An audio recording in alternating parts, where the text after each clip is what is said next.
శుక్లాంబరధరం విష్ణుం శశివర్ణం చతుర్భుజం ప్రసన్నవదనం ధ్యాయేత్ సర్వవిఘ్నోపశాంతయే అగజానన పద్మార్కం గజానన మహార్నిశం అనేకదంతం భక్తానాం ఏకదంతముపాస్మహే.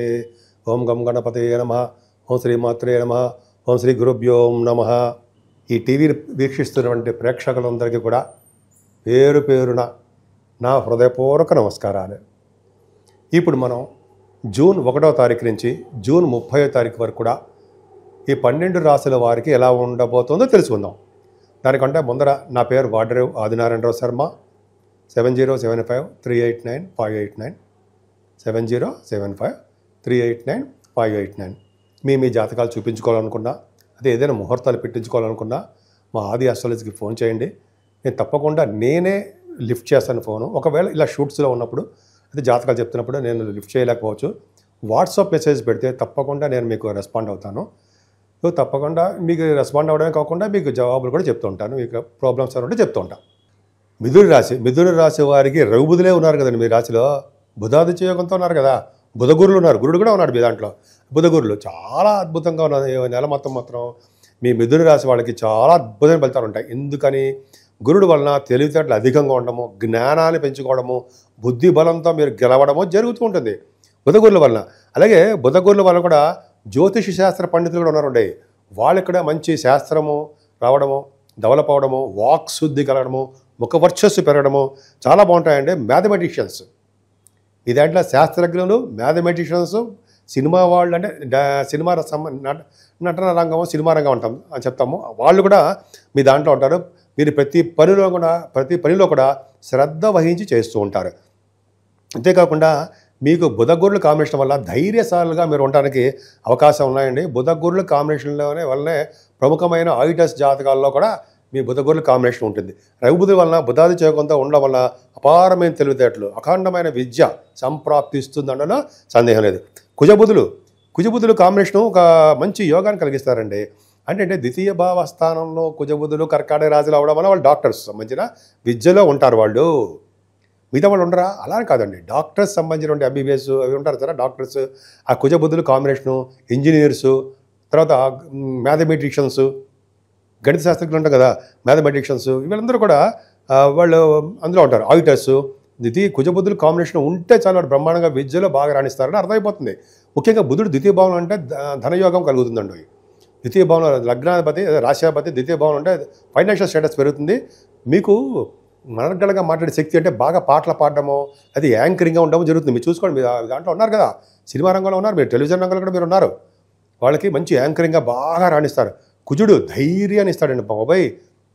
3వ భావంలో కుజుడుతో కలిసిన కేతువు సింహరాశి, అగ్నిదత్త రాశి, అది పవర్. మీకు చాలా బ్యూటిఫుల్గా ఉన్నారండి. చాలా ధైర్యంగా ఉండడము, ప్రతి పనులను దూసుకుపోతుండడము, యాక్టివ్గా ఉండడానికి అవకాశాలు ఖచ్చితంగా మీరు ఉన్నాయనలో సందేహం లేదు. అంతేకాదండి, మీ తమ్ముళ్ళని చెల్లెళ్ళని మీరు బాగా కలుస్తారు. వాళ్ళంటే బాగా ఇష్టము. మీకు న్యూస్ గ్యాదరింగ్ బాగా చేస్తారండి.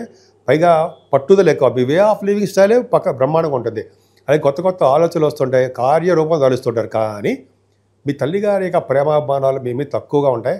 అంటే మీ మీద తక్కువగా ఉంటాయని కాదు, ఆవిడికి ఆరోగ్యం బాగుండదని చెప్తున్నా. కొద్దిగా హెల్త్ ఇష్యూస్ రావడానికి, మెడిసిన్స్ వాడడానికి, కాళ్ళు నొప్పులను, మోకాళ్ళ నొప్పులను, చిన్న ఇబ్బందులు కావడానికి ఆవిడకి అవకాశం ఉంది. కొంచెం జాగ్రత్తగా చూసుకుంటే సరిపోతుంది. అలాగే రైతులకు కూడా అంతే. రైతులు కూడా పంటలో వాళ్ళు అనుకున్నంత డబ్బులు మాత్రం రావు, కొద్దిగా ప్రాబ్లమ్స్ ఫేస్ చేస్తారు. అలాగే మీరు కూడా భూములను, వాహనాలను, గృహాలు కొనుక్కుందామని అనుకుంటారు, కానీ అంత సక్సెస్ఫుల్గా మాత్రం ఏముండదు. కానీ మీ ఇంట్లో శుభకార్యాలు చక్కటి కొడుకు పుడతాడు ఉంటాయి, అద్భుతం చాలా. అంటే గురుదృష్టి పంచమస్థానం అనుకుంటే చక్కటి మంచి కొడుకు పుడతాడని, అబ్బాయి కుమారుడు పుడతాడని, అంతేకాకుండా మీ కుమారుడు మీ దగ్గరే ఉంటాడని, అదే ప్రేమాభిమానాలు మీ కుమారుడు మీద, అంటే పుత్ర సంతానం మీద. అలాగే పుత్ర సంతానం ఎందుకు చెప్తుందంటే గురు ప్రభావం వల్ల చాలా అమోఘంగా ఉంటుందని చెప్పొచ్చండి. అంతేకాదండి, మీరు రచయితలు కదా, సినిమా రంగం వాళ్ళు, మీరు రచయితలుగాను, కవులుగాను మీరు బాగా నేమ్ అండ్ ఫేమ్, అసలు మీకు చెప్పక్కర్లా, నేనే చెప్పక్కర్లా, మీకే తెలుసా, నేను బాగా రాణిస్తారు. ఫైనాన్షియల్ స్టేటస్ పెంచుకుంటారు. మరి మాకేం లేవా? మాకంటే స్పోర్ట్స్ రంగంలో ఉన్న వారికి చక్కగా ఉన్నాయండి. ప్రైజెస్ కూడా కొడతారు మీరు, బ్రహ్మాండంగా ఉంటుంది. మరి స్టాక్ మార్కెట్ వాళ్ళ సంగతి, మా సంగతి ఏంటి అని అడుగుతారు. స్టాక్ మార్కెట్లో వాళ్ళు ఇక్కడ ధనప్రాప్తి కలుగుతుంది. బాగా వాళ్ళకి ఏంటంటే లాసులు తక్కువ, లాభాలు ఎక్కువ. ఎందుకంటే వాళ్ళు ఆల్రెడీ వాళ్ళు ఎక్స్పీరియన్స్డ్ పర్సన్స్ కాబట్టి బ్రహ్మాండంగా ఉంటుంది. ఏదేమైనా గురు ప్రభావం మాత్రం చాలా బ్యూటిఫుల్గా సప్తమ స్థానంగా ఉండడం వల్ల సప్తమ భావం చాలా ఫ్లరిషింగ్ అయిపోయిందండి. అంటే ఏంటి అంటే మీ మీ అంటే జనరల్గా మీ ఇంట్లో వివాహాది వేడుకలు జరుగుతాయి. భార్యాభర్తలు కలిసి అనురాగ దాంపత్య జీవితం ఉండడానికి అవకాశాలు ఎక్కువ. భార్యాభర్తలు ఇటేమో పుత్రులు కలిసి ఉంటే ఇంకేం కావాలండి? ఆనంద జీవితం అదే కదా, కుటుంబమే కదా. కుటుంబమే వృద్ధి కలగాలి కదా. అంటే కరెక్టే, భార్య గారు కలుస్తారు, భర్త గారు కలుస్తారు, లేకపోతే పిల్లలు కలుస్తున్నారు. ఇంకేం కావాలి? అదే కావాలి మీకు. సరే, అది పక్కన పెడదాం. ముఖ్యంగా సప్తమ స్థానానికి గురుడు చూడడం వల్ల కూడా వ్యాపార అభివృద్ధి ఉంటుందండి. వ్యాపార వృద్ధి అంటే బహుశా ఈ ఫుడ్ బిజినెస్ చేస్తుంటారు, మీరు వస్త్ర వ్యాపారాలు చేస్తుంటారు, స్టేషనరీ బిజినెస్ చేస్తుంటారు చాలామంది. అలాగే కొంతమందికి ఏమో బంగారం, ఈ వ్యాపారాలు ఉంటాయి, వాళ్ళు అద్భుతంగా రాణిస్తుంటారు, డౌటే లేదు. ఇంకా ముఖ్యంగా చెప్పాలంటే భాగ్యస్థానంలో ఉన్న రాహు ఉన్నాడు జరా, మిమ్మల్ని ఫ్లైట్ లెక్కించి విపరీతంగా తిప్పేస్తూ ఉంటాడు.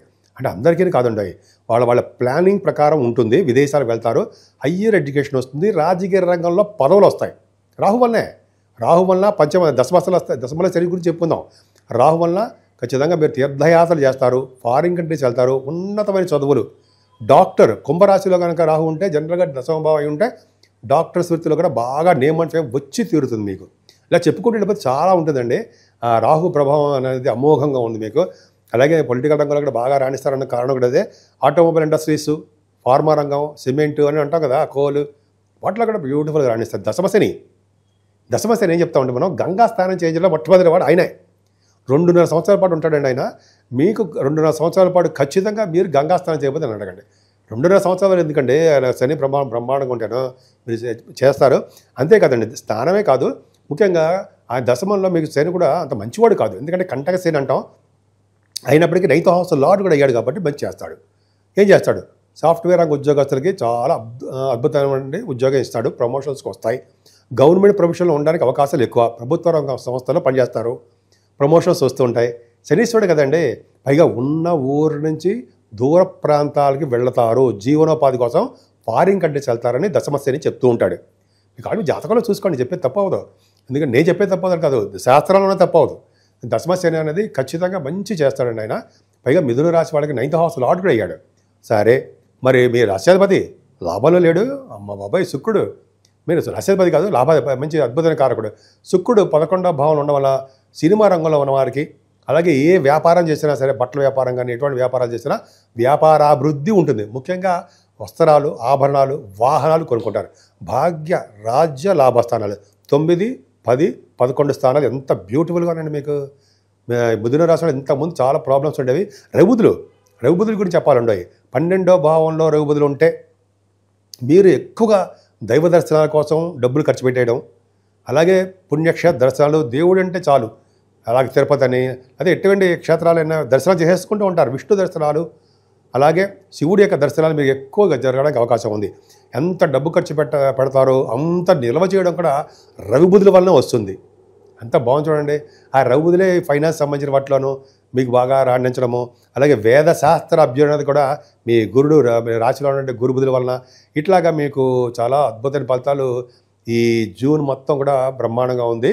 ఇంకా చెప్పాలంటే మీరు పూజించవలసిన దేవుడు వినాయకుడు అండి. విఘ్నేశ్వరుని పూజించండి. 14వ తారీఖు సంకటహర చతుర్థి అంటాం మనం. ఆ రోజు వినాయకుడిని గరిగితో పూజించండి. అలాగే 30వ తారీఖున సుబ్రహ్మణ్యేశ్వర స్వామి స్కంద పంచమి అంటాం. ఆ ఇద్దరిని పూజించడం వల్ల సకల శుభాలు కలగడమే కాకుండా అమ్మవారిని పూజించాలి, రాహు ప్రభావం ఉండకుండా ఉంటుంది. సో ఈ విధంగా చేసుకోవడం వల్ల చక్కటి శుభఫలితాలు ఉంటాయి.